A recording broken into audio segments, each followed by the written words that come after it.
It has been a time of terrible reckonings, of nature testing poor construction beyond its limits, robbing those who live there of everything, driving them into an icy unknown. In Diyarbakir, people gathered in sports centres to escape the cold and the danger of further falling buildings.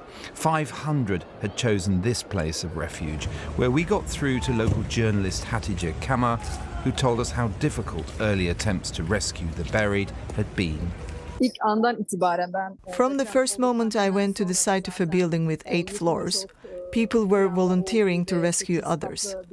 The professional teams arrived later, but the rescue process is very slow. I was told it takes 8 to 9 hours just to clear the rubble for 1 floor of 1 building. Where I was, I saw 9 bodies found and 5 people saved from that floor.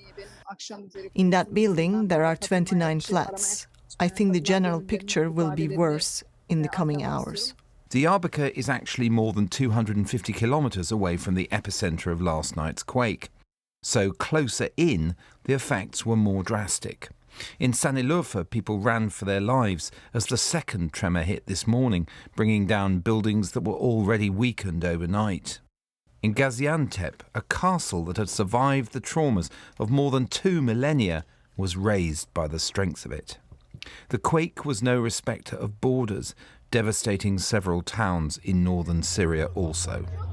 And on the Turkish coast at Iskenderun, one of so many searches to retrieve survivors from flattened buildings.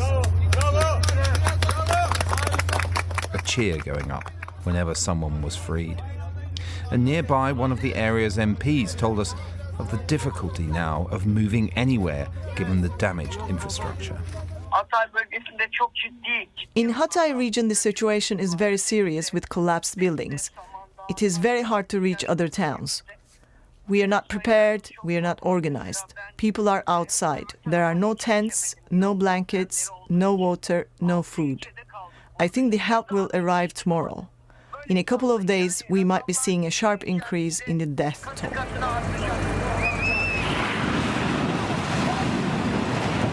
And if the need is great in southern Turkey, imagine Syria, scourged by civil war, and with all the different authorities in control of the earthquake-hit areas, the struggle to find survivors is desperate. I'm waiting to pull out my brother and his family, him and his 7 children.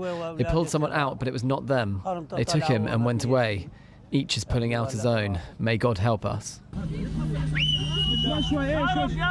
The war brought plenty of bitter experience in unearthing survivors, but it also devastated Syria's emergency services.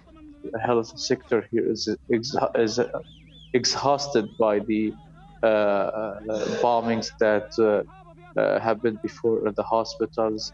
Many hospitals were destroyed, many doctors were killed. Most of the hospitals right now overwhelmed with injured people. They cannot receive any other injured. As for the toll across both countries, it's already a couple of thousand.